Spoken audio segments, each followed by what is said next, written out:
For years, my younger brother was the golden child, manipulating our family while I was overlooked and dismissed. But at our sister's wedding, his lies finally caught up with him in front of everyone. With proof and perfect timing, we exposed his deceit and ended his reign once and for all. Hey viewers, welcome to the channel. We are just starting and your support means a lot. If you enjoy these stories, please consider subscribing and help us reach our first 1,000 subscribers. I never thought I'd be writing this story, but after what happened at my sister's wedding last weekend, I need to get this off my chest. My name is Mike, I'm 28, and I've been dealing with my toxic brother Dylan, who's 24, for most of my adult life. This is the story of how he finally got what was coming to him. Growing up, Dylan was always the golden child. My parents, Robert, 52, and Linda, 49, treated him like he could do no wrong while I was constantly criticized for not being more like my brilliant little brother. Dylan was the star athlete, the honor roll student, the charming one who could talk his way out of any situation. Meanwhile, I was the quiet, responsible one who worked 2 jobs to pay for community college while Dylan got a free ride to state university. The favoritism was so obvious that even our extended family noticed. My grandmother, Helen, who's 78, would pull me aside during family gatherings and whisper that she saw how unfairly I was being treated. She'd slip me $20 bills and tell me to keep my chin up, that my parents were making a mistake they'd regret someday. I loved her for that, but it still hurt knowing that even a stranger could see what my own parents refused to acknowledge. Dylan took advantage of this dynamic every chance he got. When we were younger, he'd break something and blame it on me, knowing our parents would believe him without question. He'd borrow money from my room and never pay it back. When I finally saved enough to buy my first car, a beat-up Honda Civic that I was so proud of, Dylan somehow convinced our parents that he needed it more for his college social life. They made me give him the keys, saying I could use Mom's old minivan when I absolutely had to drive somewhere. The worst part was how he'd act like he was doing me favors. He'd pat my shoulder and say things like, "Thanks for understanding, Mike. You know I'll make it up to you someday." But someday never came. Instead, Dylan just kept taking and taking while I gave and gave, hoping that maybe if I was generous enough, patient enough, understanding enough, my parents would finally see me as worthy of their love too. After college, Dylan moved back home while I was working full-time and renting a small apartment across town. He claimed he needed time to find himself and figure out his career path. What he actually did was party every night and sleep until noon, all while our parents paid for his car insurance, phone bill, and gave him spending money. Meanwhile, I was struggling to make ends meet, working overtime just to keep up with my rent and student loans. The breaking point came when I met Sarah, who's 26. She was everything I'd ever wanted in a partner: kind, funny, ambitious, and she actually saw value in me as a person. We'd been dating for about 8 months when I decided to introduce her to my family at our annual 4th of July barbecue. I was nervous because I'd never brought anyone home before, but Sarah insisted she wanted to meet the people who raised me. The moment Dylan laid eyes on Sarah, I knew there was going to be trouble. He turned on that charm full blast, complimenting her dress, asking about her job as a marketing coordinator, making jokes that had her laughing. I watched helplessly as he monopolized her attention throughout the entire afternoon. Every time I tried to join their conversation, he'd somehow steer it in a direction that made me look boring or unsuccessful in comparison. "Mike's always been the responsible one," he told her with that fake humble smile. "Me, I'm more of a dreamer. I'm actually working on launching my own tech startup. It's going to revolutionize how people connect with local businesses."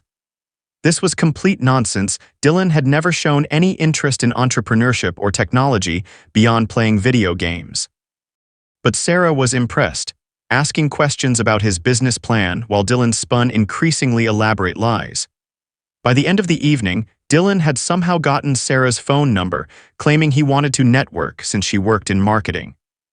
I confronted him privately, telling him to back off and respect my relationship. He just laughed and said, "Come on, Mike. If she's really into you, my talking to her shouldn't be a problem, right? Besides, I thought you'd be happy that your family approves of your girlfriend." Over the next few weeks, I started noticing changes in Sarah. She'd mentioned things Dylan had texted her about his business ideas or how he'd sent her funny memes. She'd suggest we double date with Dylan and whatever girl he was seeing that week. When I expressed discomfort with how much they were communicating, she accused me of being jealous and controlling. The final straw came when Sarah canceled our weekend plans because Dylan had invited her to some networking event downtown. She claimed it was purely professional and that she was trying to help his career, but I knew better. I'd seen this pattern before. Dylan would identify something I cared about and systematically work to take it away from me, all while making it seem like I was the unreasonable one for objecting. That night, I called my sister Emma, who's 30 and lives in another state. Emma had always been neutral in family dynamics, but she'd witnessed enough of Dylan's behavior growing up to understand what I was dealing with. She was getting married in 2 months and had asked both Dylan and me to be groomsmen. I told her everything about the favoritism, the manipulation, the way Dylan was now targeting my relationship with Sarah. Emma listened quietly, then said something that changed everything. "Mike, I've been planning to announce at the wedding that Tom and I are expecting our first baby. But after hearing this, I think it's time Dylan learned what it feels like to be disappointed. Are you willing to help me teach him a lesson?" Her plan was brilliant in its simplicity. Emma would tell Dylan privately that she was pregnant, but ask him to keep it secret until after the wedding. She'd make him feel special by saying she was only telling him because he was her favorite brother, and she trusted him with important family news. Then, she'd wait to see if he could actually keep his mouth shut or if he'd use the information to make himself the center of attention. Meanwhile, I was supposed to start documenting Dylan's behavior more carefully. Emma suspected that our parents had no idea how manipulative he'd become as an adult, and she thought it was time they found out. She suggested I start recording conversations with Dylan when possible, or at least keeping detailed notes about his lies and schemes. The wedding was at a beautiful vineyard about an hour outside the city. Our whole extended family was there: cousins, aunts, uncles, family friends. Emma looked radiant in her dress, and her fiancé Tom, who's 32, couldn't stop smiling. The ceremony was perfect, and I was genuinely happy for them despite all the family drama swirling in the background. During the cocktail hour, I watched Dylan work the room like a politician. He was telling everyone about his fake tech startup, name-dropping companies he'd never worked for, and generally painting himself as this successful entrepreneur who was about to make it big. Sarah was there as my date, but I could see Dylan's influence in the way she kept glancing at him admiringly whenever he told one of his stories. The real fireworks started during the reception dinner. Emma had instructed the wedding planner to seat Dylan at the head table with the immediate family, right next to our parents.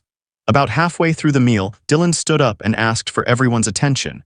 My heart sank because I knew exactly what was about to happen. "I know this is Emma and Tom's special day," he began, flashing that practiced smile, "but I couldn't let this evening pass without sharing some incredible news with all of you. My sister Emma has trusted me with a beautiful secret, and I think tonight is the perfect time to celebrate it." Emma's face went pale, but she maintained her composure. Our parents looked confused, and Tom reached for Emma's hand under the table. The entire reception fell silent as Dylan continued his speech. "Emma and Tom are expecting their first child. We're going to be aunts and uncles, and Mom and Dad are going to be grandparents." The room erupted in applause and cheers. People rushed to congratulate Emma and Tom, who managed to smile and accept the well wishes gracefully. But I could see the fury in Emma's eyes, and I knew Dylan had just made the biggest mistake of his life. After the immediate chaos died down, Emma stood up and asked for her own moment to speak. Her voice was steady but ice-cold as she addressed the room. "Thank you all for your excitement about the pregnancy news. Yes, Tom and I are expecting, and we're thrilled. However, I have to address something important." She turned to look directly at Dylan. "I specifically asked my brother Dylan to keep this news private until after the wedding because I wanted tonight to be about celebrating our marriage, not overshadowing it with other announcements." The room went quiet again, but this time the energy was completely different. People were starting to look uncomfortable, and I could see our parents beginning to understand that something was seriously wrong. Emma continued, "Dylan, you promised me you would respect my wishes and wait until tomorrow to share this news with the family. Instead, you chose to break that promise and steal this moment for yourself. This is a pattern of behavior that our family has enabled for too long, and I won't be part of it anymore." She pulled out her phone and connected it to the sound system. Over the past few weeks, my brother Mike has been documenting some concerning behavior from Dylan. I think it's time our family heard the truth about who Dylan really is. What followed was the most humiliating 15 minutes of Dylan's life.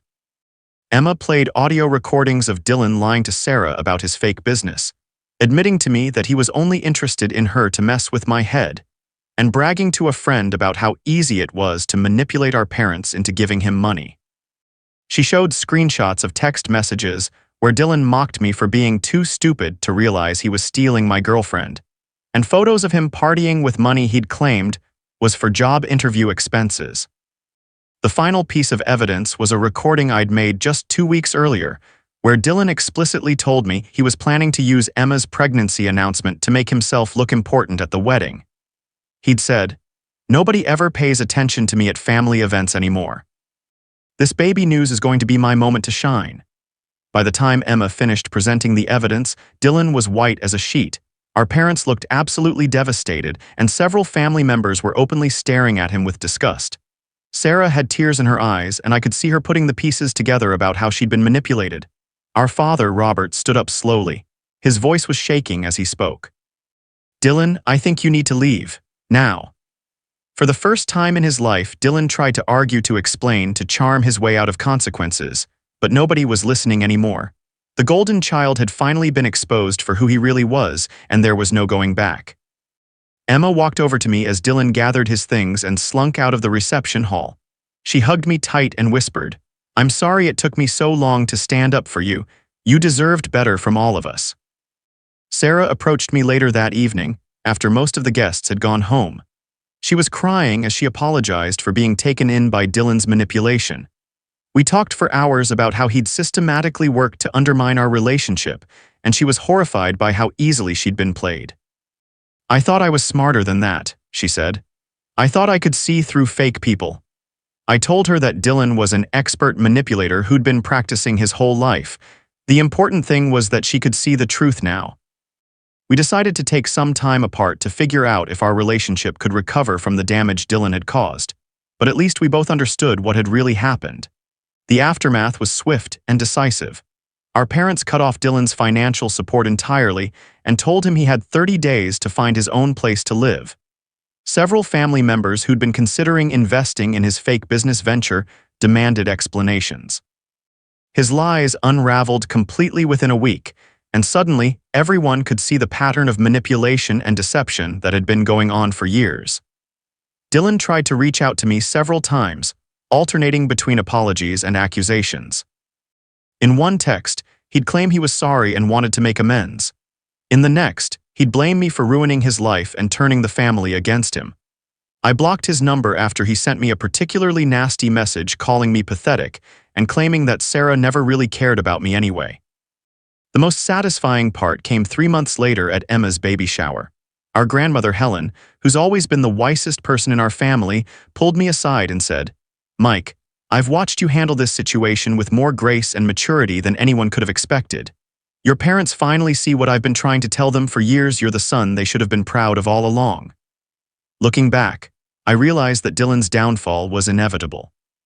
You can't build a life on lies and manipulation forever without eventually getting caught. But what surprised me was how quickly our family dynamic shifted once the truth came out. Suddenly, my parents started asking about my job, my interests, my opinions on things. They began treating me like an adult whose thoughts and feelings mattered. The wedding incident also strengthened my relationship with Emma in ways I never expected. She became my strongest advocate in the family, always ready to shut down any attempts by our parents to minimize Dylan's behavior or suggest that we should forgive and forget. She understood that real change required accountability, not just empty apologies. As for Dylan, the last I heard, he was working at a call center and living in a studio apartment on the other side of town. He'd burned through most of his friendships with his lies and schemes, and our parents had made it clear that any future relationship with him would depend on him getting professional help and making genuine amends for his behavior. Sometimes I wonder if things could have been different if our parents had addressed his behavior when we were younger. But I've learned that you can't change the past, only choose how to move forward. And moving forward, I'm finally free from the burden of trying to earn love from people who were too blind to see my worth. The golden child's reign is over, and honestly, it feels amazing.